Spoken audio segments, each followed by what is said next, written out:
So hello guys, andito na naman tayo sa Tireman, ano.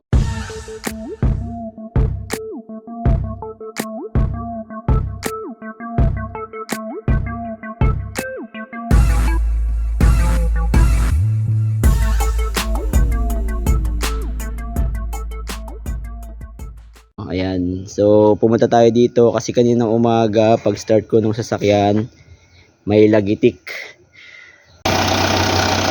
Ayan guys, so ganyan yung lagitik na narinig natin, oh. Ayan, oh.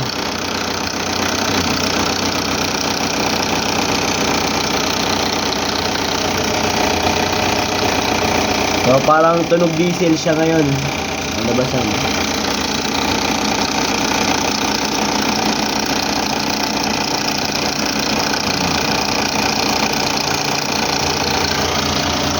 Ayan, so ganyan yung kanyang tunog, ano. Lakas.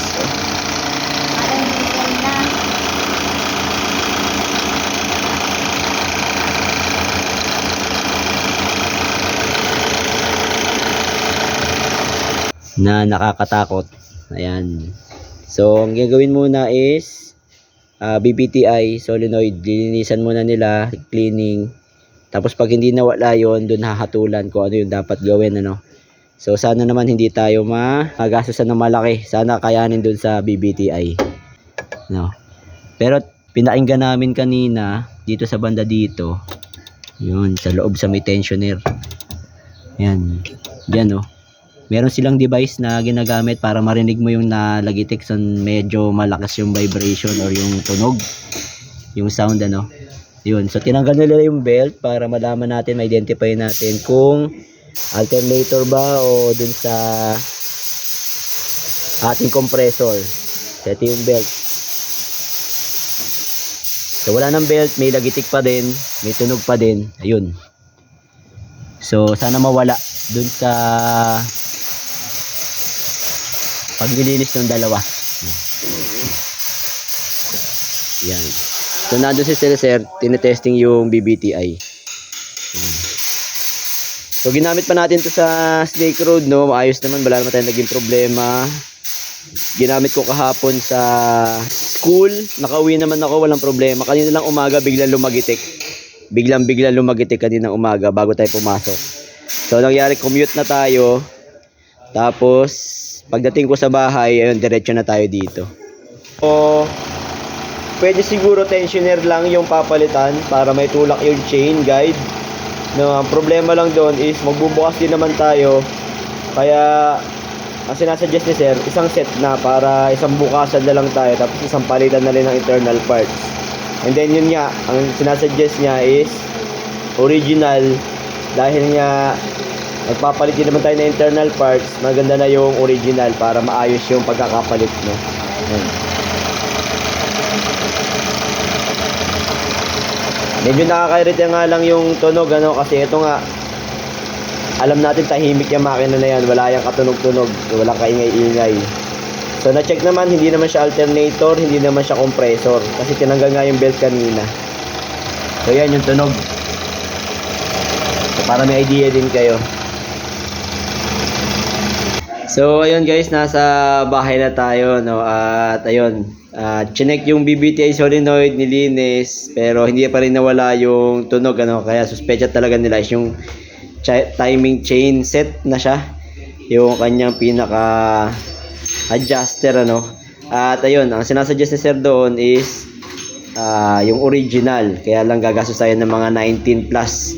Then 6.5 yung labor, magbibiyak ng makina. Hindi naman daw sludge kasi maganda yung langis natin na ginagamit, maganda yung makina, no. Yun lang talaga yung tunog na yun. Tapos may ginamit sila yung parang stethoscope, no. Merong rod kinakabit dun sa parts. So maririnig mo doon kung alin talaga yung malagitik.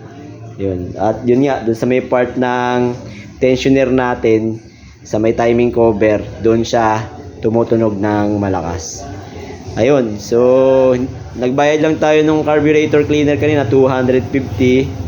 Hindi na tayo pinabayad dun sa labor. Siset na lang natin to kasi meron talagang mga nandun na gawain ganito din.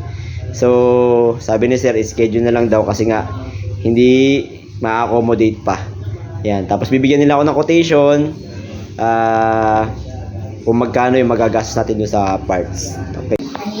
So, pwede ko naman daw siyang gamitin, guys, yun nga lang talaga maingay at malagatak, no. Yun, para diesel yung tunog niya.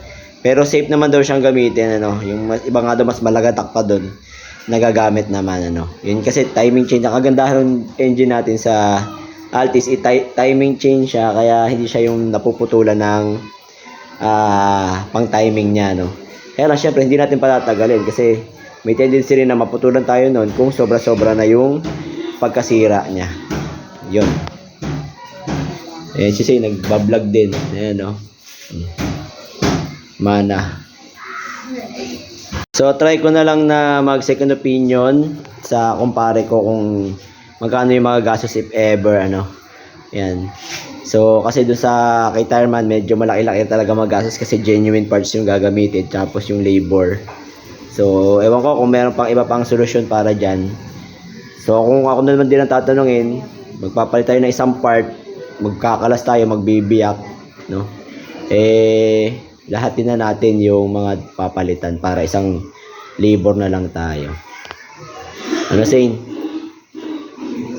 Yan, binibidyohan din ako. Yun na lang muna sa ngayon, guys, at sana abangan nyo yung pagpapagawa natin. Gastos na naman tayo.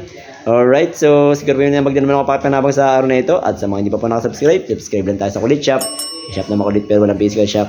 See you in the next videos. Bye-bye!